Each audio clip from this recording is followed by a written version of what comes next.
नमस्कार दोस्तों। साहिर लुधियानवी का एक शेर है, साहिर लुधियानवी साहिब का, कि मैं जिंदगी का साथ निभाता चला गया, हर फिक्र को धुएं में उड़ाता चला गया, बर्बादियों का सोग मनाना फिजूल था, बर्बादियों का जश्न मनाता चला गया। तो आप यही स्थिति है, जो मिला मिल गया उसी को मुकद्दर समझ लिया, जो खो गया उसको भुलाता चला गया।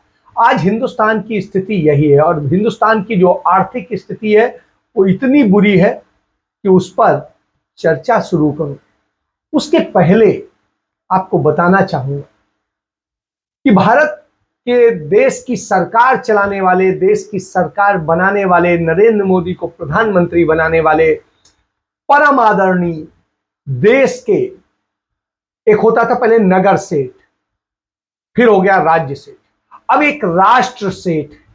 राष्ट्र सेठ, अब मैं नाम नहीं बताऊंगा, आप राष्ट्र सेठ का नाम समझ लीजिए। उन्होंने कुछ बड़े बयान दिए। 2050 तक भारत में गरीबी नहीं रहेगी। ये जो राष्ट्र सेठ हैं गौतम अडानी, उन्होंने ये बात कही। और उन्होंने ये कहा, वो सरकार नहीं है लेकिन सरकार से बड़े हैं, क्योंकि सरकार के मालिक है, और जब सरकार का मालिक होगा तो वही ये बात कह सकता है, नरेंद्र मोदी तो नहीं कह सकते। और उसके बाद में भारत की बैंकर रही, जो एसबीआई की चेयरपर्सन रही हैं, पहली महिला चेयरपर्सन थी, अरुंधति भट्टाचार्य। उन्होंने ऐसा किया कि सब बर्बादी में ढकेल दिया। बैंकिंग सेक्टर को बर्बाद करने में उनका महान योगदान है, और वो आजकल अंबानीज की कंपनी में डायरेक्टर है। अब आप समझ सकते हैं, उन्होंने अंबानीज को इतना फायदा दिया, इतना लोन और सारी चीजें दी, अपने विशेषाधिकारों का इस्तेमाल करके दिया। अडानी को इतना दिया कि अब उनके लिए पूरी जिंदगी भर कोई चिंता करने का विषय नहीं। तो आप समझिए वो क्या कहती हैं, जिन बैंकों के सहारे वो इतने बड़े पद तक पहुंचे, वो कहती हैं सारे सरकारी बैंक बेच देना ही सही होगा। अब आप समझिए, तो ये कह रही हैं, तो ये जो भूमिका बना रही है इसको समझने की जरूरत है। अडानी बता रहे हैं कि भारत में गरीबी, और गरीबी जो है वो खत्म हो जाएगी। ये कौन शख्स बता रहा है? सबसे बड़ी बात, ये वो शख्स बता रहा है जो भारत का एक बहुत बड़ा कर्जदार है, जो देश के अंदर टॉप कर्जदार है उनमें कर्जदार है। और उसने इतना कर्ज ले रखा है कि सब कुछ उसका कर्ज से चल रहा है। वो दुनिया का दूसरे नंबर का या तीसरे नंबर का जो है सबसे बड़ा रईस बन जाता है। किस बूते? बैंकों के कर्ज के बूते।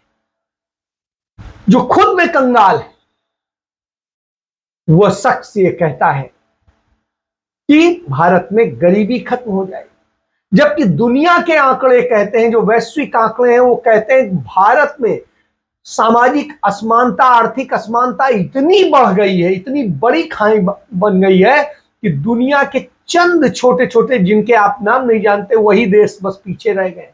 बाकी कोई देश ऐसा नहीं है जो हिंदुस्तान से पीछे हो। तो आप समझिए, विकासशील देशों में सबसे बुरी हालत में खड़ा है जो देश, जिसकी आर्थिक असमानता इस तरह से बढ़ गई हो, उसके बारे में इस तरह से कहता है कि आप ये खत्म हो जाए। चलिए मान लिया, तो ये स्थिति है। अडानी का तो मंदिर बनवा देना चाहिए, उसी मंदिर के बाहर भीख मांग लेंगे, शायद हो सकता है उससे गरीबी मिट जाए और कुछ हो जाए। क्योंकि नरेंद्र मोदी की 3 महीने की जो भीख है, जो उन्होंने 3 महीने का वो दिया है कि राशन और दे देंगे भिखारियों को खाने के लिए, 80 करोड़ भिखारियों को, तो वो जो राशन है शायद उससे ज्यादा वो दे देंगे, क्योंकि वो तो सरकार के मालिक है, सरकार उनके इशारे पे चलती है। तो आपको ये बात समझनी पड़ेगी। और अरुंधति राय की स्थिति आप देखिए, मोहतरमा जो समझाती हैं उसको आपको समझना पड़ेगा। तो आप समझ, ये क्यों हो रहा है इसको समझने की जरूरत है, क्योंकि एक बड़ी साजिश, सोची समझी साजिश, और ऐसी साजिश चल रही कि अडानी को दुनिया का बॉस बनाना है, दुनिया का सबसे बड़ा अमीर बनाना है, और यही मोदी का सपना है। जो हमारे प्रधानमंत्री हैं नरेंद्र मोदी, उनका यही सपना है कि अडानी दुनिया के सबसे अमीर व्यक्ति बने, और इसीलिए क्योंकि वो अमीर बनेंगे तभी नरेंद्र मोदी स्थायी तौर पे होंगे, और जब स्थायी तौर पे होंगे तो आपको ये समझने की जरूरत है। इसके बाद में आप जो है इस तरह से लोगों के मन में यह भ्रांति पैदा की जा रही है कि सरकारी बैंकों ने तो वो बेड़ा गर्क कर दिया। हुजूर, आप इस दौर में पैदा हुए, जो उस दौर के लोग हैं उनसे पूछिए, जब राष्ट्रीयकृत बैंक नहीं होते थे उस समय कैसे लूटा जाता था। आप उस जमाने की फिल्में देख लीजिए, एक एक साहूकार कैसे आपकी बेटियों को ले जाता था, जवान बेटी को बुढ़ा ले जाता था, उसके बाद में तमाम तरह से होता था। क्या जमीनें आपकी अपने ढंग से वो कर लेते थे, कैसे इतना बड़ा शोषण। उस शोषण से इन्हीं राष्ट्रीयकृत बैंकों ने बचाया, और इन्हीं राष्ट्रीयकृत बैंकों ने देश में इतना बड़ा एसेट खड़ा करने में मदद की, उसके लिए फंड जुटाया है। नहीं तो पैसा चंद हाथों में होता था, उसे निकालकर जनता के हाथों में ये बैंकें लेके आई। वो नीतियां थी जो कांग्रेस की, चाहे पंडित जवाहरलाल नेहरू की रही हो, और उसके बाद इंदिरा गांधी की रही हो, या राजीव जी की रही हो, जिसके कारण वो पैसा निकलकर सार्वजनिक उसमें आया। और जब सार्वजनिक जीवन में आता है तो आप समझिए। आज एक और फिगर आपको बता दूं, जो आरबीआई की रिपोर्ट है उसके मुताबिक भारत में तकरीबन 32 लाख करोड़ रुपया जो है चलन में है, जो भारत सरकार ने छाप के तैयार किया। 2016-17 की बात कर रहा हूं, तो 17 के में जो रुपया था वो सिर्फ 18.25 करोड़ था, लेकिन वो डबल कर दिया गया, छाप दिया गया। इसी कारण से रुपए की वैल्यू गिरी, और रुपए की वैल्यू तो यहां गिरा दी, लेकिन उसके बाद 9.25 लाख रुपया कहां चला गया पता नहीं है, लापता है। यानी किसी की तिजोरी में ऐसी जगह बंद है जहां से वो निकलता नहीं है। क्यों नहीं निकलता है? क्योंकि वो पैसा कहीं और चला गया। स्विस बैंक में काला धन डबल हो गया। अब आप बताइए, स्विस बैंकों में धन डबल हो जा रहा है, 2 गुना हो जा रहा है, और दूसरी तरफ ये सब चीजें कही जा रही। तीसरी तरफ देखिए देश की स्थिति क्या है। रुपए को गिराने में से रोकने के नाम पर जिस तरीके से आरबीआई ने पैसा खर्च किया, और नतीजा क्या हुआ कि आज डॉलर रुपए के मुकाबले 82 रुपए, 82 रुपए का $1 हो गया। अभी ये 82 रुपए पे ठहरने वाला नहीं, ये निश्चित रूप से बढ़ेगा, 85 तक तो आसानी से पहुंचेगा। और आप बहुत वो मत सोचें, हो सकता है 2024 आते आते ये 100 रुपए का $1 हो जाए। तो इस दिशा में भी आपके जाने की संभावनाएं, आशंकाएं, और आशंकाएं नहीं, ये होता दिख रहा है, क्योंकि सरकार उसी दिशा में चल रही है। आप समझिए, पहले बैंकों के पास में लिक्विडिटी इतनी होती थी, जिसे नकदी कहते हैं, इतनी होती थी कि वो किसी कोई को भी दे सकते थे। आज स्थिति है बैंकों के पास में नकदी नहीं है, लिक्विडिटी खत्म हो रही है। क्यों? क्योंकि रुपया गायब हो रहा है, मार्केट से गायब, और तमाम सारे लोग अपने पैसों को संभाल के रख रहे हैं कि वो कैसे खाएंगे, कैसे करेंगे, क्या करेंगे। इसलिए भारत सरकार जो है अपने कर्मचारियों को 4% डीए और बढ़ा देती है, यानी 38% उन्हें महंगाई भत्ता देने लगती है। भाई जब महंगाई नहीं है, जैसा कि संसद में कहती हैं सीतारमण और उनके तमाम सारे लोग, तो यदि महंगाई नहीं है तो उस स्थिति में ये आपको महंगाई भत्ता क्यों बढ़ाना पड़ रहा है? महंगाई भत्ता तो तभी बढ़ाया जाता है ना जब महंगाई बढ़ती है। ये दशा, इसको भी समझ लीजिए। दूसरी तरफ जनता से कैसे लूटा जा रहा है। आपके ऊपर तमाम तरह के नए नए टैक्स लगा दिए गए हैं, और यहां तक कि आपकी रोटी टैक्स में, और जब रोटी भी टैक्स दायरे में हो तो आप समझ सकते हैं, आपके कपड़े, रोटी, कपड़ा और मकान की बात होती थी और इनमें मदद मिलती थी सरकार की। उल्टा हो गया है, अब इन पर भी टैक्स लगने लगा है, और जब इन पर भी टैक्स, भारी टैक्स लगने लगा है, तो आप समझ सकते हैं कि आप कहां जा रहे हैं। स्थिति यह है कि जिस हालत में क्रूड ऑयल पर टैक्स है उसको समझने की जरूरत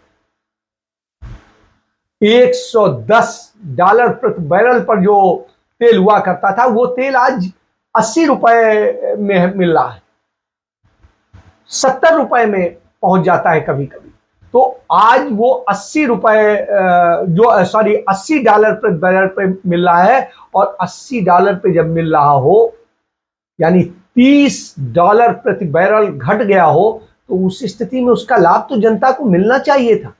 लेकिन नहीं, जनता को तो 100 रुपया में पेट्रोल मिलेगा और 94-95 रुपए में डीजल मिलेगा। तो ये सरकार की स्थिति है। तो सरकार अब दलाली खा रही है और दलाली में चल रही है। तो इस तरह, और सरकार के तमाम विभागों में, तमाम राज्यों में ये सामने आ रहा है कि किस तरीके से दलाली को जो है बड़ा एक संगठित अपराध की तरह से इस्तेमाल किया जा रहा है। और इस बात को समझने की जरूरत है। और जब हम इस बात को समझेंगे तो आपको पता चलेगा कि किस तरीके से चल रहा है, चीजें चल रही हैं, और इन सब चीजों को आपको समझने की जरूरत है। तो यह स्थिति है। और जब यह स्थिति हो तो आप सोचिए कि कैसे आप करें। तो इन स्थितियों को देखिए, रिकॉर्ड स्तर पर इंपोर्ट गिर रहा है, इंपोर्ट जो एक्सपोर्ट गिर रहा है, इंपोर्ट बढ़ रहा है, यह स्थिति है। यही कारण है कि भारत का व्यापार घाटा 2 गुने से अधिक हो गया है। और जब 2 गुने से अधिक हो गया हो तो आप समझिए आज महंगाई को संभालना मुश्किल हो रहा है। बेरोजगारी दर अब 8% हो गया है। सीएमआई की डेटा के मुताबिक जो औद्योगिक जो उत्पादन है वो गिरकर 2.4 हो गया है। तो सीधी बात है, जब औद्योगिक उत्पादन गिरेगा, इंडस्ट्रियल प्रोडक्शन कम होगा, कैपेसिटी यूटिलाइजेशन नहीं होगा, तो फिर बेरोजगारी और भी होगी और व्यापक होगी। बेरोजगारी होगी तो तनख्वाह नहीं आएगी, तनख्वाह नहीं आएगी तो पैसा नहीं होगा, पैसा नहीं होगा तो मांग नहीं होगी, मांग नहीं होगी तो हमारी अर्थव्यवस्था पटरी पे नहीं आएगी। ये तो सीधा एक तरह से लॉजिक है। और भी जितने भी आंकड़े आ रहे हैं सब नकारात्मक है। करंट अकाउंट डेफिसिट देख लीजिए, बहुत ज्यादा बढ़ रहा है। निर्यात देख लीजिए, वो भी कम हो रहा है। और हमारा जो रुपए है वो बिल्कुल कमजोर हो रहा है। रुपए कमजोर होने से ये होता है कि जो इंपोर्ट्स हैं वो और बढ़ जाते हैं, ईंधन के इंपोर्ट्स और बढ़ जाते हैं, कच्चे तेल के इंपोर्ट्स और बढ़ जाते हैं। आरबीआई के डेटा के मुताबिक, रिपोर्ट के मुताबिक, अगर रुपए में 5% कमजोरी होती है तो 20 बेसिस पॉइंट्स महंगाई बढ़ती है। 100 बेसिस पॉइंट 1% होता है। उस हालात में है, कारपोरेट की कमाई के हालात जो है बहुत खराब हो गए। कारपोरेट किस तरीके से क्या खेल कर रहा है उस चीज को आप समझ लीजिए। भारत में विदेशी इन्वेस्टमेंट 0 पे जा रहा है। जो आया उससे कई गुना ज्यादा चला गया, कई 100 गुना ज्यादा चला। ये आप समझिए। भारत में मैन्युफैक्चरिंग जो सेक्टर है, वो जो कोर सेक्टर है, वो निम्नतम स्तर पर है। भारत में 7% से ऊपर जा सकती है। और जब यह स्थिति हो तो आप कैसे नहीं, क्योंकि आपको काम करना आज आसान नहीं होगा। और इन सब का बोझ किस पर आएगा? आप पर आएगा, क्योंकि महंगाई की मार आप पर आती। तो ये आर्थिक ही नहीं, सामाजिक बदहाली भी लेकर आने वाला है। और ये सारे फैक्टर एक साथ काम नहीं करते, अलग अलग समय में अलग अलग प्रभाव डालते हैं और अनप्रोडक्टिव होते हैं, मतलब अनुत्पादक होते हैं। अगर कोई राजनीतिक, सामाजिक स्थितियां होती हैं, फैक्टर होते हैं, तो उनको आपको समझने की जरूरत है। तो आप जिस तरह भारतीय इकोनॉमी, अर्थव्यवस्था विक्षिप्तता की स्थिति में जा रही है, उससे आपको समझने की जरूरत है कि कैसे देश बर्बाद होगा। और इन स्थितियों को आप समझिए। हालत यह है कि नौकरियां हैं नहीं। अग्निपथ के नाम पर जो नौकरियां सेना में भी होती थी, आप ये समझिए उनको भी खत्म करने की कोशिश की गई। और उनके नाम पे जो है इस तरह की नौकरियां भरी जा रही कि बच्चे बिल्कुल अपने भविष्य को लेके, चूंकि आज कुछ नहीं है तो उस स्थिति में सोचते हैं समथिंग बेटर देन नथिंग, चलो कुछ तो मिल जाए। तो ये है, समझिए आप। तो इन सब स्थितियों में आज पूरी दुनिया में जो राइट ऑफ इक्वलिटी है उसके मामले में भारत बदतर हालत में आ गया है। और जब इस हालत में आ गया हो तो इस पर बात होनी चाहिए, लेकिन इस पर कौन बात कर रहा है? कोई बात नहीं कर रहा है। सिर्फ राहुल गांधी लड़ रहे हैं। राहुल गांधी लड़ रहे हैं कि देश में असमानता खत्म हो। राहुल गांधी लड़ रहे हैं कि बेरोजगारी खत्म हो। राहुल गांधी लड़ रहे हैं कि गरीबी खत्म हो। राहुल गांधी लड़ रहे हैं कि महंगाई कम हो। राहुल गांधी लड़ रहे हैं कि जात की, धर्म की, लिंग की, सबकी जो विविधताएं हैं, जो जिस तरीके से उसमें पक्षपात है, वो सब खत्म हो। और किस तरीके से जुड़े, और इसको लेके उनकी यात्रा चल रही है, भारत जोड़ो यात्रा। और उस यात्रा के दौरान वो मिलते हैं विकलांगों से भी, महिलाओं से भी, बच्चों से भी, बेटियों से भी, बेटों से भी, व्यापारियों से भी, मजदूरों से भी, किसानों से भी, और आप सबसे भी, मध्यम क्लास से भी, अपर क्लास, सबको जोड़ना चाहते हैं और सबको समान विस्तार की बात करते हैं। उनका जो सोच है उसको आगे बढ़ाते हुए उनकी यात्रा जो है नीलगिरी की पर्वत श्रृंखलाओं से गुजरते हुए केरल और तमिलनाडु पहुंच रही है, और चंद मिनट में वो तमिलनाडु पहुंच जाएगी।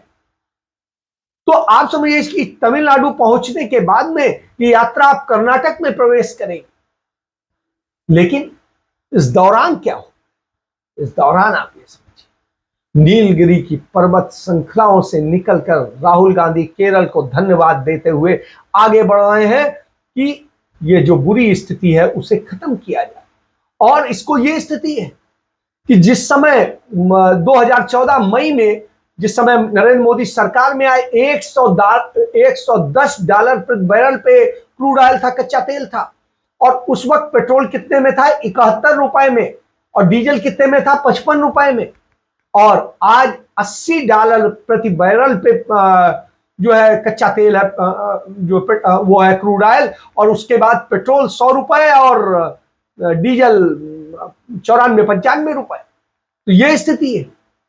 इस स्थिति पे सोचना पड़ेगा कि 8 साल में हुआ क्या है। 8 साल में कच्चा तेल जो 27% जहां सस्ता हुआ है, वहीं पेट्रोल 71% भारत के अंदर महंगा हुआ है। डीजल 71% महंगा हुआ है। जिस डीजल से किसानी का काम चलता है, जिस डीजल से आपके खाने पीने और दूसरे सामान का ट्रांसपोर्टेशन होता है, डीजल से पूरी व्यवस्था संचालित होती है, उसे 71% महंगा कर दिया गया। जो आम जन से जुड़ा हुआ, क्यों? क्योंकि आप भिखारी बन जाए। और जब 80 करोड़ भिखारी होंगे तो उन्हें वोट बैंक बनाया जाएगा। और इस वोट बैंक बनाने की राजनीति को आपको समझना होगा कि किस तरीके से है। यही वजह है कि राहुल गांधी आज पदयात्रा पर निकले हैं और सच बताने निकले हैं, क्योंकि भारत का झूठा चरण चुंबक मीडिया आपको सच नहीं बताता है, आपको लड़ाता है, आप में नफरत पैदा करता है। तो नफरत को खत्म करने की लड़ाई है, ये नफरत को खत्म करने की पदयात्रा है। और इस पदयात्रा के अंदर एक गांधी वो थे जो दांडी मार्च पे निकले थे, और एक ये गांधी के वंशज हैं जो आज देश को जोड़ने की यात्रा पर निकले। तब भी उन्होंने देश जोड़ा था, आज भी तब एक अन्याय के खिलाफ थी, आज भी एक अन्याय के खिलाफ है।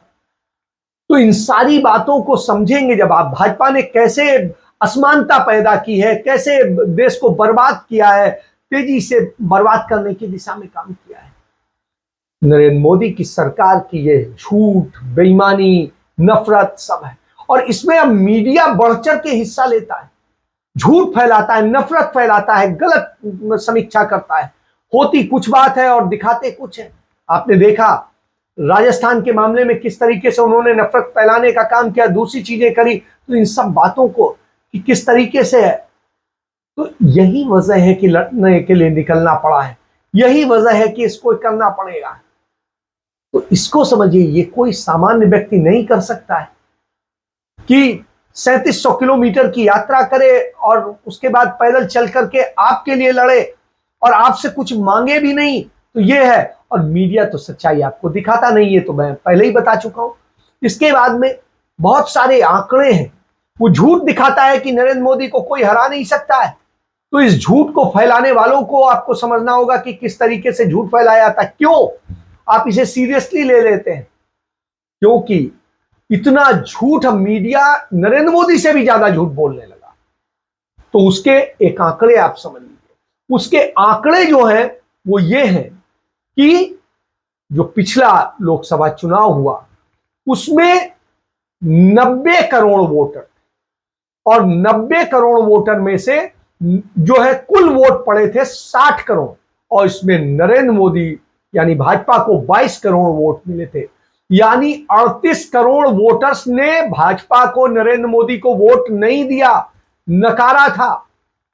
और इसके बाद आप कहते हैं, इसके बाद राजस्थान, छत्तीसगढ़, झारखंड, बिहार, पश्चिम बंगाल, केरल, ओडिशा, आंध्र प्रदेश, तेलंगाना, तमिलनाडु, सिक्किम, मिजोरम, दिल्ली, पंजाब, ये ऐसे राज्य हैं, ये कितने हुए? 14 राज्य जिन्होंने नरेंद्र मोदी की सरकार को पूरी तरह नकार दिया, नरेंद्र मोदी को नकार दिया, भाजपा को नकार दिया, और वहां गैर भाजपाई सरकारें बनी।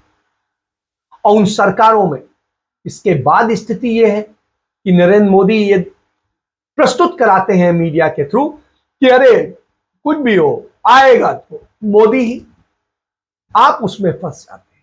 इसलिए आप सच को जानिए, आएगा वही जिसे आप चाहेंगे, और इसलिए इस झूठ में मत फंसिए। यही झूठ परोसा है। आप यदि खड़े होंगे, मुद्दों के साथ खड़े होंगे, तो सही चयन करेंगे। आप झूठ बोलने वालों के साथ नहीं खड़ेंगे। जैसे अरविंद केजरीवाल झूठ बोलते हैं। कल क्या हुआ? एक नगर निगम का चुनाव था। उस नगर निगम के चुनाव में कांग्रेस 300 कुछ वोट से हार गई मेयर का चुनाव। क्यों हार गई? क्योंकि अरविंद केजरीवाल ने वहां पर फाइट किया और उन्होंने 2000 वोट से ज्यादा वोट ले लिए। उसके बाद में जो ओवैसी की पार्टी है उसने करीब 10,000 वोट ले लिए, तो 12,000 वोट चले गए, बर्बाद हो गए, और उसके कारण भारतीय जनता पार्टी 300 कुछ वोटों से जीत गई। इसी को समझने की जरूरत। इसके जरिए फांसीवादी ताकतों को आप बल देते हैं, और इसीलिए ये साथ में है। इनके साथ नूरा कुश्ती खेल करके, एक दूसरे के खिलाफ बयान दे करके, एक दूसरे के खिलाफ दिखावे करके, यही होता है। आप देखिए ना, दिल्ली में इतना कमजोर केस बनाया वक्फ घोटाले का कि अमानतुल्लाह को जमानत मिल गई। तो यही खेल हो, और इन खेल में आप फंसे हैं, इसलिए आप आज परेशान हो। यही बताने के लिए राहुल गांधी आज दिल्ली में अध्यक्ष पद को लेकर के तमाम कवायद कांग्रेस के अध्यक्ष पद को लेकर हो रही, चर्चा हो रही। क्या किसी और पार्टी में कभी चर्चा होती है? क्या किसी और पार्टी में अध्यक्ष पद का चुनाव होता है? क्या किसी और पार्टी में सारे जनमत और विधायकों की राय लेकर के मुख्यमंत्री तय किया जाता है? क्या किसी और पार्टी में विधानमंडल दल का या संसदीय दल का अध्यक्ष जो है उसके प्रमुख परिवारों से ना होकर के दूसरी जगह से होता है? नहीं होता है। लेकिन कांग्रेस में होता है। यह आपको समझने की, और जब यह समझेंगे तभी सच जाएंगे। तो इसलिए सच जानना बेहद जरूरी है। और इसीलिए हम, क्योंकि बर्बादी की दिशा में तो नरेंद्र मोदी ने आपको ढकेल दिया। तो अदानी जब सेठ कहते हैं कि 2050 में गरीबी खत्म हो जाएगी, गरीबी नहीं खत्म हो जाएगा, गरीब खत्म हो जाएगा, क्योंकि वो आप भीख पर जिएगा और भीख के कारण वो मर जाएगा, और उसे मारने की तैयारी। अब आपको फैसला करना है कि आप किस दिशा में जाते हैं, क्योंकि नरेंद्र मोदी की सरकार में 22 करोड़ लोगों को गरीबी में ढकेल दिया गया। मध्यम वर्ग से वो गरीबी में आ गए। 80 करोड़ लोग बेरोजगार हो गए। और जब ये हो गया हो तो निश्चित रूप से समझने की जरूरत है। कांग्रेस के जो प्रवक्ता हैं, कैम्ब्रिज यूनिवर्सिटी के पढ़े हुए हैं, उन्होंने इसको लेकर के बहुत अच्छा बताया। उसको सुनिए, और इसके साथ हम जो है चर्चा समाप्त करते हैं। आपसे यही आग्रह करते हैं कि सच को पहचानिए, सच को जानिए, सच को खोजिए और आगे बढ़िए। देश को भी आगे बढ़ाइए, अपने परिवार को आगे बढ़ाइए, अपने भविष्य को बचाइए। जय हिंद, जय भारत, वंदे मातरम।